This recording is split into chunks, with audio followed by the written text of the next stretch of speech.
Hi folks, with Taxpayers today, your pushback channel. Thank you for joining this audio live stream. Please listen to this presentation as you would a radio broadcast. In this essay, I'd like to talk about what's got to be one of the most monumental taxpayer rip-off scams that are happening in the Western world today. I think some of you will have seen the media reporting on that leftist lesbian priest that tried to lecture, Trump and Vance in that first church service after the inauguration about you've got to be nice to illegal, illiterate peasant third world aliens and so on. And it's come out since that church or front, you call them a church. That church was being paid by the Biden administration or by the deep state, to paid millions to do what was called a resettling program for refugees and asylum seekers. Now, depending on how you look at the mathematics and the arithmetic here, they were being paid somewhere in the region of $15,000 to resettle. Now, resettle isn't there isn't a very clear definition of what resettle means here. This is too much coffee in the morning, I think. What was that money spent on exactly? How much did this alleged, grifter, scam, NGO, activist front, how much money do they get to keep? And how much they actually spend on these people, these supposed refugees? But I looked in a little bit further, and the amount of money being disgorged without the consent of the American citizen, there's nobody voted on it, no one agreed on it, and the deep state, which includes, by the way, the Uniparty, the Republicans and the Democrats, it's the Uniparty, the entire public service establishment. And this information wouldn't have been that hard to find for any reporter, journalist who had a mind to.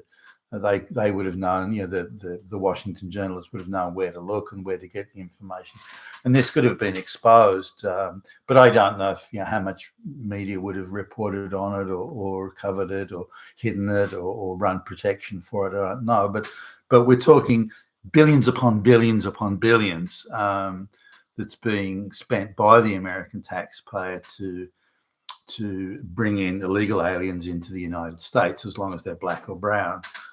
White people don't count as far as I can see.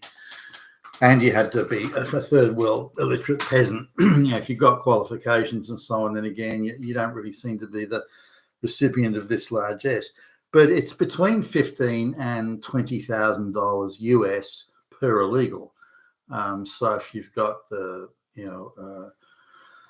Javier and Consuela or something like that from Colombia, and they've got their kid Jose, then an NGO can be paid between $45,000 and $60,000 to resettle these people. And again, I'm not sure what resettlement actually means, and it's vague.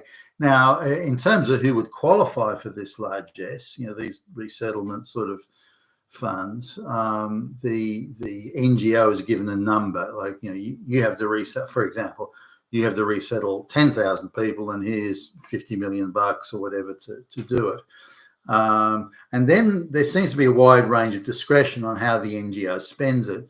Do they put the money in their own pockets? Do they pay astronomical salaries to their executives? Do they dabble in real estate and buy, play real estate investments and then use those properties to house these illegals for free? How does it work exactly? So it looks or appears that it's just a massive slush fund with little or no accountability. Now they get as far as I can tell, they get that you've got to resettle these 5,000 people, and those numbers seem to be accurate from what I can tell. But what resettlement means and what a refugee or an asylum seeker means. So these people are just straight out illegal aliens, and they've been brought in by the international globalist mass people movement network. They're not refugees or asylum seekers. So what happens is they just redefine what refugee or asylum seeker means. It means anyone who fronts up, or here's this form, tick this box here, done, okay. we now classify you as a refugee. So these are people that where there is no standard, they don't have to prove they're refugees, and the definitions are just so arbitrary and fluid that it means nothing. It's just a device to legitimize or pretend to legitimize, again, mass movement of third world illiterate peasants into the first world, which is very much a globalist thing.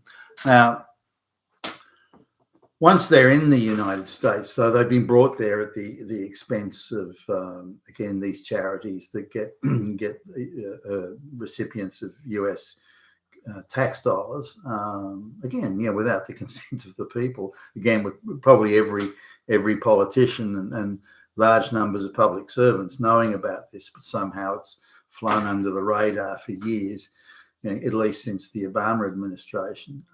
So these people are brought in, and they're then rehoused and or housed in the United States. Now, I don't know how this works, but again, it's extremely vague on how the money's spent. But if you're being given $15,000 to $20,000 per person, and these are people from a third world country, they're not used to first world amenities, but so they come in and you're meant to give them somewhere to live, make sure they've got, the kids are going to school, make sure they know where the local doctors is,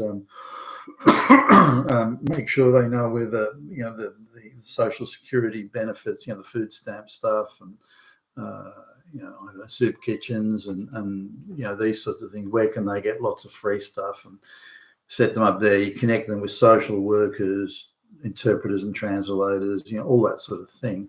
These people are then in turn paid. There's all sorts of kickbacks that go around, and then they're put up. Now, they may be put up in ordinary accommodation or not. I don't know. It seems that these people are, these charities are going into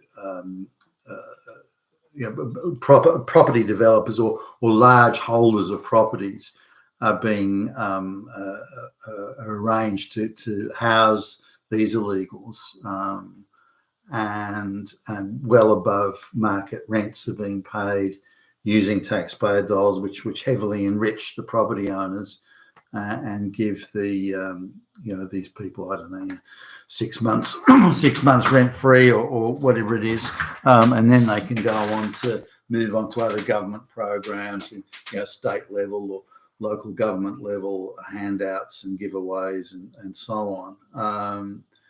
So it's horribly corrupt. It's an absolute corrupt slush fund of monumental proportions, and it's enriching the grifter class very, very much so. Now you look at some of the NGOs that are getting these these very generous resettlement payments from the US taxpayer without the consent of the US taxpayer, by the way.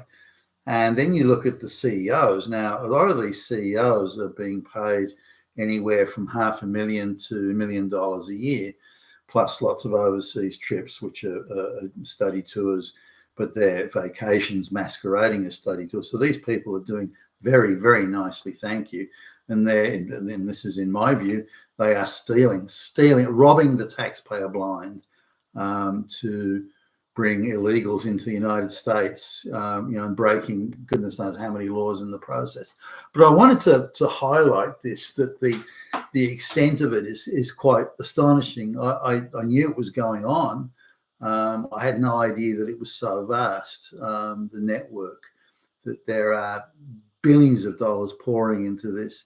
The government, in an effort, the Biden administration or the deep state, in effort to hide it, is donating to these so-called charities. I mean, no wonder there's so many NGOs and charities running around, because they're doing the illegal stuff that the government can't do, or where it's like a really bad look if they do it. So they just subcontract it out. So the law breaking is just subcontracted out to all these two-bit sleaze grifters who are becoming very rich in the process. So and if you look at also the amount of money paid through USAID and so on being paid to if you look at wherever their money is going, whether it's the BBC in Britain or the ABC in Australia, it doesn't matter. Wherever their money is going, you see very, very deep-throated and full-voiced support for mass immigration, the mass movement of illegals into the first world. And of course, these people are being richly rewarded for it. And there's armies of subcontractors and so on that are also being richly rewarded. Some of the people who are doing DEI courses, telling white people how white supremacy and you're all Nazis, that sort of stuff, again, by the deep state. Some of these people are being paid $500, $1,000 an hour to do this sort of stuff. I mean, it's insanity on a grand scale.